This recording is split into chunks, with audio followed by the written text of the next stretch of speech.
A faint click of plastic wheels echoes across the polished concrete as another oversized cart rolls past the entrance podium, membership card flashed for less than a second. Inside, bright white skylights pour down over pallet-stacked merchandise in proportions so large that a single package looks as if it was designed for a small hotel rather than one family.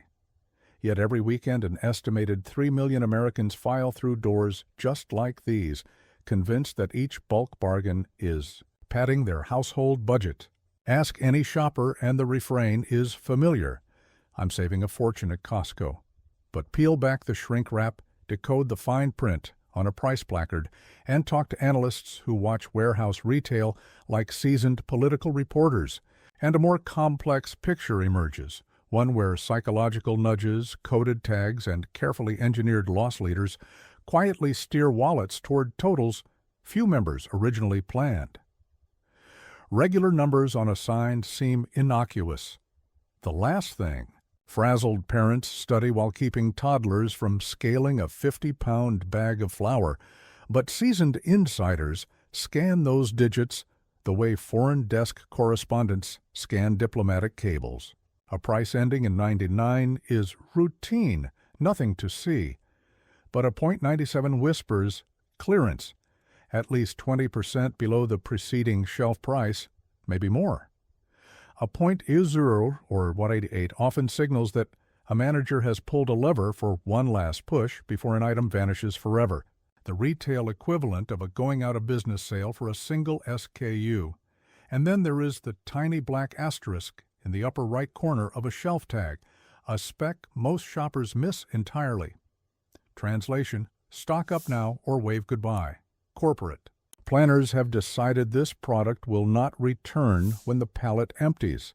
Industry researchers who shadowed a panel of anonymous members reported savings averaging $75 per trip among customers who purposefully targeted .97 and asterisk tags. Oddly, Costco could publish a decoding guide at the entrance, but executives prefer the mysteries to remain unofficial lore, passed along on TikTok and whisper networks. The harder you have to hunt for treasure, the more time you spend wandering, and the more unplanned items slide into that cart. At the far rear wall, another strategy smolders, quite literally. Shoppers catch the aroma about 30 seconds after the tire center scent fades. The $4.99 rotisserie chicken, 3-pound specimen, golden-skinned, lightly crackling, hasn't budged in price since 2009, even as poultry feed, transportation, and packaging costs marched upward. Company accountants admit the golden bird runs a loss somewhere in the neighborhood of $30 to $40 million annually, but call it the cheapest advertising on earth. A University of Arkansas retail study found that customers who claim they are only grabbing a chicken spend, on average, $62 additional by the time they snake through produce, books, wine, and seasonal aisles to reach the warming cabinet.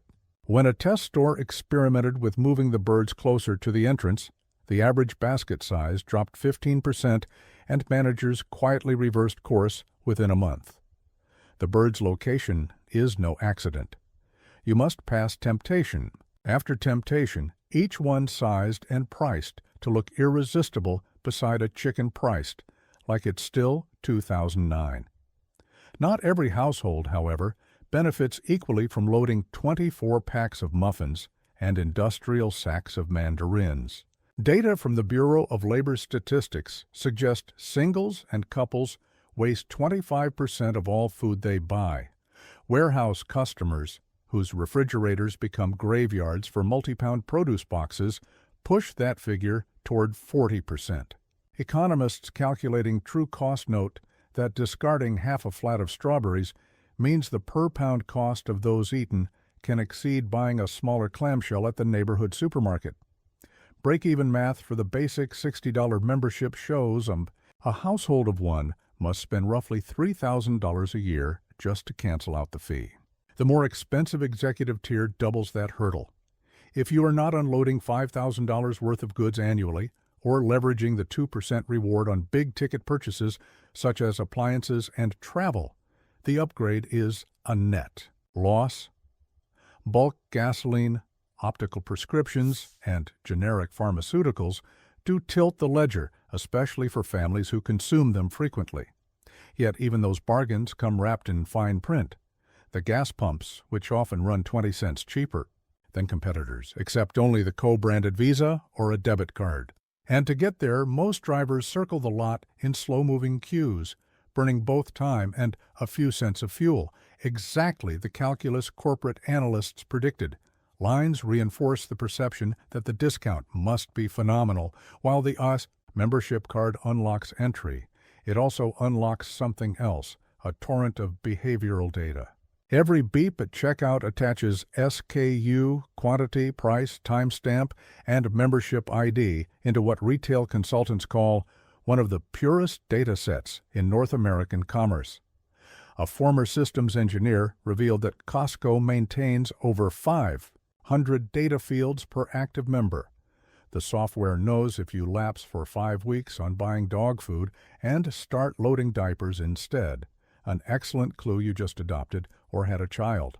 It registers the switch from bargain vodka to mid-shelf bourbon, flags you for higher margin wine offers, and prints those customized coupons that flutter from the register. Privacy advocates raise eyebrows, but most shoppers accept the trade-off in exchange for frictionless returns. No paper receipt needed. The system remembers every Kirkland multivitamin bottle you ever bought. About that Kirkland label, romantic lore paints Costco as an end-to-end manufacturer, but in reality, the company owns 0 factories. It negotiates with producers, Duracell for batteries, a respected dairy co-op for butter, a top-tier Italian grower for olive oil, and slaps the house brand on final production runs. Non-disclosure agreements bind suppliers from bragging. Occasionally the curtain slips. A federal filing once confirmed that a Minnesota packer makes Kirkland canned tuna while simultaneously producing for a national seafood brand. Quality stays high when Costco demands it. Their vodka hails from the same French distillery that bottles Grey Goose. But not all Kirkland goods hit the same bar. Consumer Reports lab tests found Kirkland Ultra Clean laundry detergent lagged behind Tide on stain removal. The olive oil passed stringent purity assays, yet the dish pods ranked below Finish. Thus, the Kirkland experience is a roulette wheel where most chambers fire savings, but a few misfires leave you with so-so performance. Even familiar national brands morph behind the warehouse doors. A club pack of shampoo may look identical, but contain a slightly watered-down formula, ensuring the vendor protects its higher margins in traditional grocery channels while still meeting Costco's low price per ounce threshold. Independent. Lab analysis identified up to 10% less active cleaning agents in one best-selling laundry soap, sold at warehouse clubs compared with bottles bearing the same logo in grocery chains. The fine print occasionally discloses club formula, if you squint, but seldom defines what has been tweaked. Navigating to these items is its own adventure. Unlike supermarkets, Costco posts no aisle directories. Product migration is constant. Cheese comes and goes from coolers like a traveling circus. This organized chaos forces even seasoned members to snake the entire 40-plus aisles in search of peanut butter, exposing them to end caps stacked with seasonal goods, kayaks. In May, snowblowers in November, priced to look irresistible beside the staples. Researchers fitted volunteers with step counters and found the average member walks an extra 750 feet per visit, compared with a trip to a conventional grocer.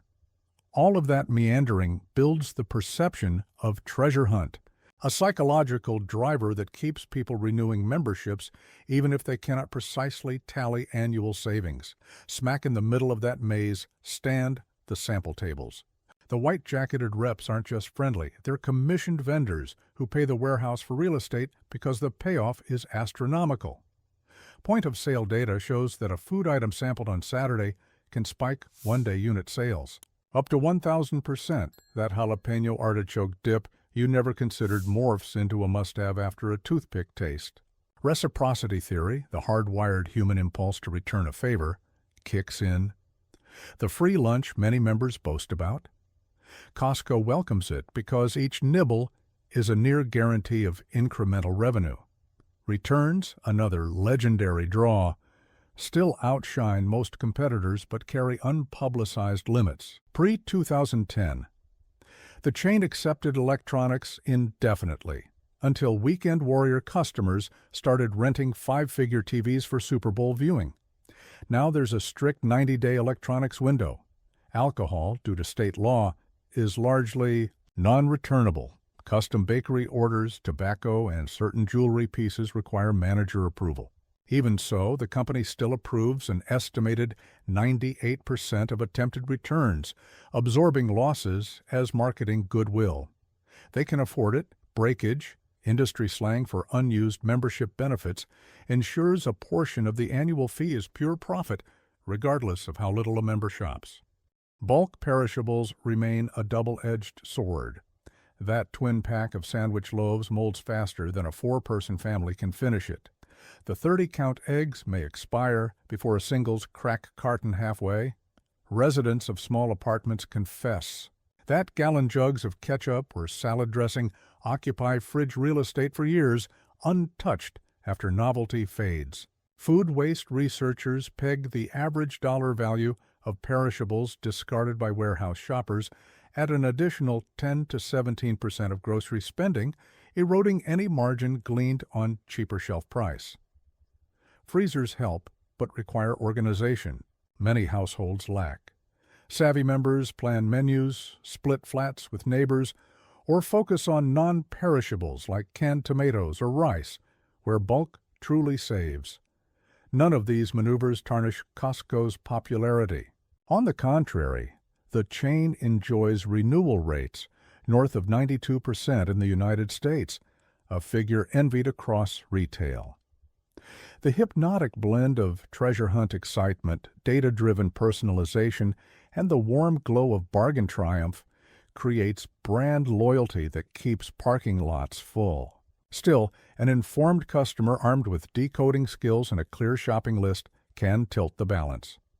Zero in on .97 tags, know the perishables you can realistically consume, exploit the pharmacy and optical departments, scrutinize club formula, labels, and you keep the savings while denying the impulse traps. Back at the checkout queue, carts swell with impulse orchids, multi-packs of alkaline water, maybe a 72-ounce bag of chocolate-covered almonds.